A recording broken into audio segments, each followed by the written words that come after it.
Boyer, on a participé à la conférence de MS Faye qui a dévoilé, n'est-ce pas, la liste des 23 joueurs ivoiriens sélectionnés pour la trêve du mois de septembre. Une trêve, on l'a toujours dit, qui s'annonce vraiment décisive. Parce que cette trêve-là sera vraiment déterminante pour notre qualification au mondial. Hier, le sélectionneur MS Faye a donné sa liste et nous allons passer en revue cette liste-là. D'abord, il y a eu 3 gardiens qui ont été sélectionnés. Comme d'habitude, on a Yaya Fofana, notre gardien titulaire, Koné Mohamed, qui fait partie aussi des réguliers. Et le nouveau, c'est Lafonte Alban, le jeune gardien qui a été appelé, on parle de sa binationalité avec le Cameroun, mais il a finalement opté pour le choix de la Côte d'Ivoire et c'est tout à fait bénéfique pour nous les Ivoiriens. Mais en tout cas, les gardiens qui sont réellement réguliers avec les éléphants, c'est Yaya Fofana et Mohamed Koné qui jouent au Charleroi avec Diagon Pafé.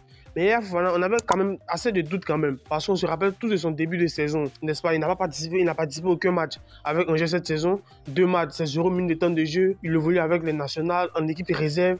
Franchement, c'est pas vraiment honorifique parce qu'il est en partance pour un transfert. On ne sait pas actuellement où il va partir, même s'il y a quelques pistes à le Torino qui est intéressé par lui, des clubs de Serie A. Mais actuellement, sa destination finale, ou du moins son transfert pour un autre club, est encore inconnu. Mais moi, j'étais convaincu que le sélectionneur MS Faye allait lui faire appel. Parce que Yaya Fofana, c'est quand même un gardien titulaire des éléphants, c'est quand même un gardien qui, réellement, lorsqu'il est sur le terrain, il donne réellement satisfaction.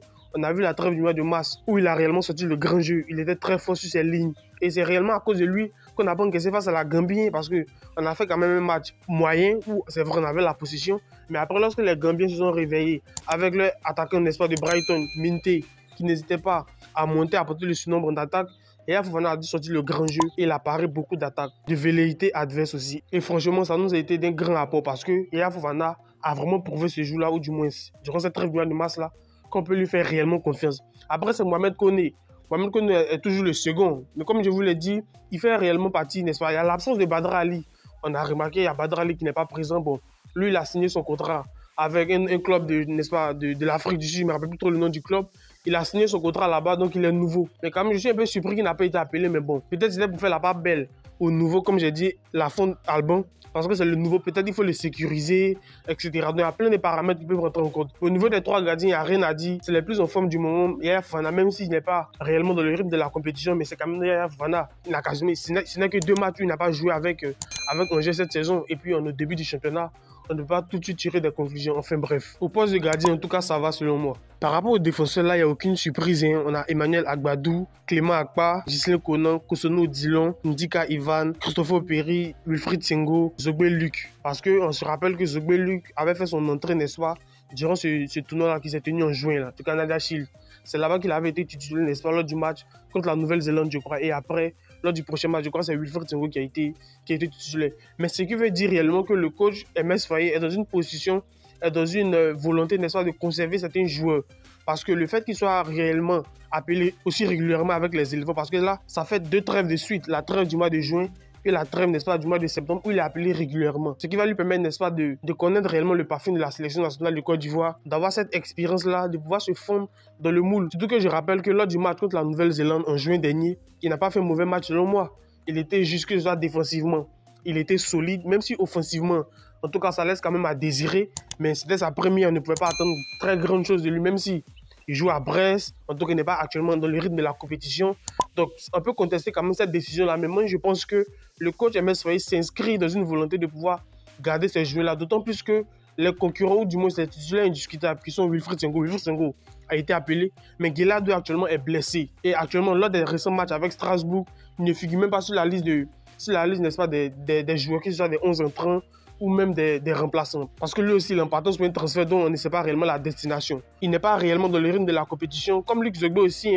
Mais Guelado, il est blessé. Et je pense que c'est ça qui a fait que le sélectionneur MS Faye a plutôt choisi Luc Zogbe. Mais par rapport aux autres défenseurs, que ce soit Evan Ndika et Emmanuel Agbadou, on les a maintenant. Parce qu'en juin, on ne les avait pas. On était servi, n'est-ce pas, par Gbamé, par Clément Akpa durant les récentes trêves en défenseur central. Là, on a nos titulaires indiscutables, qui sont Emmanuel Agbadou, de Wolverhampton et Evan Ndika de l'AS Roma, des tauliers dans cette défense, n'est-ce pas, des éléphants. Et des joueurs qui réellement, lorsqu'ils sont alignés, donnent vraiment satisfaction sur le terrain. Maintenant, il y a Odilon Kosonou, qui est de plus en plus régulier avec l'attentat de Bergame, qui enchaîne les titularisations. Est-ce que réellement, le coach MS Faye va partir sur une défense à 3? En tout cas, je ne sais pas. Surtout qu'on rappelle que lors du match contre le Gabon, n'est-ce pas, en juin 2024, on a gagné 1-0.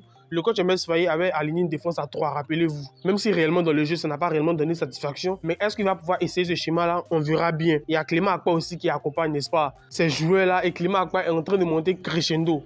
Il a fait quand même une bonne prestation, n'est-ce pas, lors de la trêve du mois de mars, où il était appelé et il a réellement prouvé de belles choses sur le terrain, même si ça laisse quand même à désirer. Mais par contre, Clément Akpa, je ne sais pas si réellement on va l'utiliser en tant que défenseur central ou en tant que latéral gauche, parce que voilà, les titulaires indiscutables sont là. Hein. Emmanuel Agbadou, Evan Dika, Odilon Kosonou, ils sont là. Donc voici des joueurs qui réellement donnent satisfaction à leur poste. Donc c'est clair que le coach MS Faye va pouvoir le mettre en concurrence avec Christopher Perry, qui lui aussi a appelé, qui est titulaire indiscutable, n'est-ce pas, à l'Istanbul Basaksehir. D'ailleurs même, ils vont jouer aujourd'hui. J'espère qu'ils vont pouvoir se qualifier pour la Ligue Europa Conférence. Enfin bref, ces 8 défenseurs qui ont été convoqués, franchement, ce sont les plus en forme, ce sont les meilleurs en ce moment. Il y a l'absence de Ousmane Diomandé, mais Ousmane Diomandé, vous savez, qui est blessé avec le Sporting Club de Portugal depuis la première journée de la Liga portugaise. Il est blessé jusqu'à ce moment. Comme je vous l'ai dit, sa période d'indisponibilité est encore incertaine. On espère qu'il pourra réellement revenir dans le rythme de la compétition, pouvoir engranger assez de minutes, parce qu'après la trêve du mois de septembre, à la trêve du mois d'octobre, qui sont aussi vraiment décisifs. Donc on aura réellement besoin de tous nos joueurs. On espère qu'il pourra vite se rétablir pour venir nous rejoindre, n'est-ce pas, en octobre. J'avais réellement hâte de voir, n'est-ce pas, ce que le sélectionneur MS Faye allait nous composer pour le milieu de terrain des éléphants. Parce que les 5 milieux de terrain qui ont été appelés, franchement, il y a de la qualité. Ils sont très bons, qu'ils soient Seko Fofana, Gbamé, Diagon Parfait, Franck Kessé et Ibrahim Sangaré. Ce sont des joueurs qui actuellement sont en forme, sont en feu. Et Gbamé, réellement, qui avait été absent de l'équipe nationale depuis pas mal de temps, mais qui, réellement, sur ses récentes trêves, continue, n'est-ce pas, à être présent. Et ça, réellement, c'est vraiment une certitude, parce que pour moi, en masse, il a quand même démontré de belles choses de base. C'est un milieu défensif, mais qui peut être reconduit, n'est-ce pas, dans l'axe. Mais je pense réellement que le sélectionneur MS Faye va plus l'utiliser en tant que milieu défensif. Parce que là, il y a Jean-Michel Seri. Son absence n'est réellement toujours pas comblée. On le sait tous, à des matchs, lors de certains matchs, réellement, ce poste-là fait réellement défaut. Donc je pense que réellement, le sélectionneur MS Faye, lorsqu'il appelle, ça va venir, n'est-ce pas, le titulariser ou du moins l'utiliser au poste de milieu défensif. Parce que c'est ce poste-là réellement qui donne satisfaction, parce que voilà, on a les défenseurs pour... On ne va pas encore venir le reconduire en défenseur central. Mais ce qui concerne les autres, Franck Kessé qui a vraiment été titulaire avec Al Ahly, qui a remporté, n'est-ce pas, la Super Coupe d'Arabie Saoudite récemment, qui a remporté la Ligue des Champions asiatiques cette saison. Franchement, Franck Kessé, c'est le capitaine courage. Et c'est le joueur, comme je vous l'ai dit, qui sera réellement le plus titulaire indiscutable, qui sera réellement régulier avec les éléphants. Il sera toujours convoqué parce qu'il est très bon sur le terrain, même si en masse, il ne m'a pas réellement convaincu. Et comme je vous l'ai dit, je suis content parce que ce trio-là, que ce soit Diagon Parfait, Franck Kessé et Ibrahim Sangaré, on les a vus en juin, notamment contre le Canada, et ils ont réellement démontré de très belles choses. Donc, ce qui veut dire réellement que cette trêve du mois de juin-là a réellement été un test pour eux, où quand même ils ont trouvé de la complémentarité, des similitudes, en tout cas des atomes crochus, n'est-ce pas, entre les différents jeux. Et j'espère que le sélectionneur MS Faye va pouvoir reconduire ce milieu-là, parce que ce milieu-là a donné réellement satisfaction, que ce soit dans la récupération, dans la distribution du ballon. Diagon Parfait qui n'hésitait pas à monter, qui a même eu une occasion, mais qui l'a finalement vendagé. Enfin bref, ce milieu-là a réellement donné satisfaction. Mais là où il y a l'équation, c'est l'équation de Seko Fofana. Vous voyez, Seko Fofana fait un début de saison monstrueux, n'est-ce pas, avec le Stade Rennais, on se rappelle tous, hein, même si le Stade Rennais, n'est-ce pas, a décidé d'avoir des cartons rouges à chaque match, un carton rouge durant la première journée contre Marseille et 2 cartons rouges durant la deuxième journée contre Lorient, qui les a battus 4-0 et qui Lorient vient de monter en Ligue 1. Enfin bref, Seko Fofana, dans l'effectif de Rennes actuellement, est titulaire indiscutable et qui a notamment prouvé de très belles choses, n'est-ce pas, durant le match de ce week-end. Il a vraiment été titulaire, il a vraiment apporté de la satisfaction dans le jeu, il a même frappé là-bas, très impactant dans le milieu, mais bon, ils étaient tellement réduits à 9 contre 11. Qu'est-ce que vous pouvez faire? Surtout que le coach Habibé avait mis une stratégie en place qui était de presser, n'est-ce pas? Mais tu le payes cash forcément. Lors des contre-attaques, et forcément, ça fait mouche. Enfin bref. Seko Fofana, j'aimerais voir son utilisation avec MS Faye. D'autant plus que ce trio-là, que ce soit Diagon Parfait, Franck Kessé, Ibrahim Sangaré, ils ont réellement donné satisfaction. Concernant les 3 milieux, ils sont dans le rythme de la compétition. Ils ont assez de temps de jeu. Ils sont titulaires indiscutables en club, même si Ibrahim Sangaré, n'est-ce pas, il a été titulaire, n'est-ce pas, ce week-end avec Nottingham. Il a eu du temps de jeu, donc réellement, il commence à se mettre dans le sens de la marche. D'autant plus que lors de la trêve du mois de juin, il a convaincu. Enfin bref. En tout cas, le milieu qui était appelé me donne réellement satisfaction. Parce que nous avons nos 3 principaux. Nous avons Seko Fofana. Et en tout cas, franchement, j'aimerais voir la composition des départs de MS Faye, notamment contre le Burundi, le premier match. Qu'est-ce que ça va donner réellement au milieu de terrain? Parce qu'il y a Jean-Philippe Gbamé qui peut jouer en tant que milieu défensif. Parce qu'il ne faudrait pas qu'on nous aligne, n'est-ce pas, Franck Kessé, Ibrahim Sangaré et Seko Fofana. Un trio qui a beaucoup fatigué, n'est-ce pas, Jean-Louis Gasset, on se rappelle tous, à la CAN. n'eût été, n'est-ce pas, le réaménagement de MS Faye en introduisant Seri Mikel, est-ce que réellement ils pourront faire fi de tout ce qui s'est passé? Franchement, voici des réelles questions à se poser parce que, voilà, ce que vous vendez à Franck ici, Ibrahim Sangaré, on a vu ce que ça donnait, des milieux box-to-box qui se projetaient et qui finalement laissaient des trous derrière, ce qui apportait, n'est-ce pas, un déséquilibre de notre jeu et souvent ça nous a vraiment été très préjudiciable. Et finalement, les attaquants. On a Simon Adingra, Bayo Vakoun, Amad Diallo. Je vous avais dit, bon là, il a été sélectionné. D'ailleurs, Manchester United a joué hier en éliminatoire, n'est-ce pas, de la Carabao Cup. Ils ont été sortis par une équipe de je ne sais pas quelle division. Franchement, United, bon bref, Amad Diallo a été sélectionné et ça, franchement, c'est une très belle chose. Il a été sélectionné, ça c'est une chose. Mais j'espère que lorsqu'il va venir, n'est-ce pas, au regroupement des éléphants, il ne va pas trouver un pépin physique qu'on va nous sortir. Amad Diallo, comme je vous l'ai dit, je voulais le voir en concurrence avec Nicolas Pepe. Même si Nicolas Pepe fait un début de saison stratosphérique avec Villarreal, titulaire indiscutable comme à ses habitudes, il marque des buts. Il a d'ailleurs été buteur, n'est-ce pas, ce week-end, par cette décisive. L'autre week-end, lors de la première journée, il est vraiment en train de monter en puissance. Et ça, c'est une très belle chose. J'espère qu'avec les éléphants, cette concurrence-là va pouvoir se poursuivre entre Nicolas Pepe et Amad Diallo. Mais on a aussi Evan Guesson. Evan Guesson, actuellement, qui est en perte de vitesse. Le premier match, n'est-ce pas, avec Aston Villa, il n'a pas joué aucune minute. Et le deuxième match, il est rentré en coup de jeu. Et franchement, je ne sais pas si on doit réellement s'inquiéter.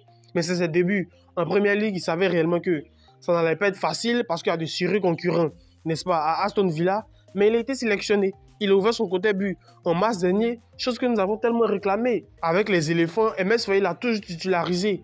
Mais en tout cas, que ce soit dans les buts, il n'a réellement pas été décisif. Il me rappelle même d'une occasion qu'il a ratée, et ça contre le Tchad. Enfin bref, il a été sélectionné. Sébastien Haller aussi a été sélectionné. Et Touré Bazoumana a été sélectionné, le joueur de Hoffenheim, qui fait une très belle saison, n'est-ce pas, du côté de la Bundesliga. Et franchement, il va pouvoir réellement nous apporter très grandes choses. En tout cas, un milieu de terrain ou du moins un attaquant très déstabilisateur du même profil que Simon Adingra, qui est capable d'éliminer des joueurs. Voici cette scène de concurrence-là que MS Faye est en train de nous envoyer en équipe nationale de Côte d'Ivoire. Ce qui est tout à fait une très belle chose. J'espère que cette concurrence-là va se poursuivre parce que Simon Adingra, voilà, il faut qu'ils soient en concurrence. Même si, bon, ils ont perdu d'ailleurs le deuxième match en Première Ligue. Bon, il y a Simon Adingra aussi, je crois, lors du dernier match de Sunderland, n'a pas été sur la feuille de match, mais il n'a pas été blessé. C'était juste pour le reposer. Là, il n'y a absolument rien à craindre. La preuve, il a été appelé avec les éléphants, ce qui veut dire qu'il respecte les conditions, il n'est pas blessé. Enfin bref, il y a Sébastien Haller qui est là et Sébastien Haller est notre attaquant national. On le sait tous. Sébastien Haller, lorsqu'il est là, donne réellement satisfaction sur le terrain. Et c'est tout à fait une très belle chose. Il y a Bayo Vakoun aussi, son second, qui est là. Et Bayo Vakoun, comme je vous l'ai dit, depuis novembre, où réellement face au Tchad, il a démontré de très belles choses. En tout cas avec le trio, n'est-ce pas, de Jean-Philippe Crasso qui joue en tant que second derrière lui. Il y a Simon Adingra qui était sur l'autre côté, Jérémy Boga sur l'autre côté. Franchement, ce quatuor offensif-là a donné réellement satisfaction. Bon là, Jean-Philippe Crasso n'a pas été sélectionné. Bon, le dernier match de Paris FC, il n'a pas été titulaire, il est rentré en coup de jeu. Et Paris FC qui fait un début de saison assez mauvais quand même. Ces 2 défaites en 2 matchs. C'est pas réellement une surprise parce qu'ils viennent d'arriver en Ligue 1. Ils savent très bien que ça ne sera pas facile, même s'ils ont fait un très bon match contre Marseille. Mais bon, voilà, c'est les vainqueurs qu'on retient. Dans l'ensemble, c'est une très bonne liste parce que là, on a des joueurs qui réellement sont régulièrement appelés avec les éléphants. Même si on peut noter des absences, comme je vous l'ai dit, il y a Badra Ali, il y a Guelado, bon, lui qui est blessé, Ousmane Diomandé blessé également. Il y a Traoré Beni, bon, lui aussi qui est également blessé parce qu'hier, ils ont joué, n'est-ce pas, comment ça s'appelle, n'est-ce pas, leur qualification pour se qualifier, n'est-ce pas, en Ligue des Champions. Il n'a pas été sur la feuille de match, c'est tout à fait normal. Il est blessé en ce moment. Il y a Ahmed Traoré aussi qui, on ne sait pas réellement s'il va rester du côté de Bournemouth ou n'est-ce pas du côté de Marseille. Bon, en tout cas, MS Faye a dit en conférence de presse hier qu'il a appelé le joueur, il cause réellement avec lui. Donc, il y a un peu de doute, n'est-ce pas, concernant sa position dans son club. Donc, réellement, il n'a pas sélectionné. Mais si on veut faire une comparaison par rapport à cette liste-là et la liste, n'est-ce pas, de juin, on a quand même Cédric Kipri qui manque, Lazare Mani, il y a Maud Dogeles, il y a Mohamed Diomandé qui a joué derrière son match hier, il y a Jérémy Boga. Voici des joueurs qui réellement étaient présents, n'est-ce pas, lors de la trêve du mois de juin, mais qui n'ont pas été présents lors de la trêve du mois de septembre. Ça arrive très bientôt. Franchement, les gars, c'est une très bonne liste. Donnez-moi vos avis dans les commentaires. Dites-moi ce que vous en pensez de cette liste-là. Abonnez-vous si ce n'est pas déjà fait. Lâchez-moi votre like et on se retrouve pour une prochaine vidéo. Allez, peace out.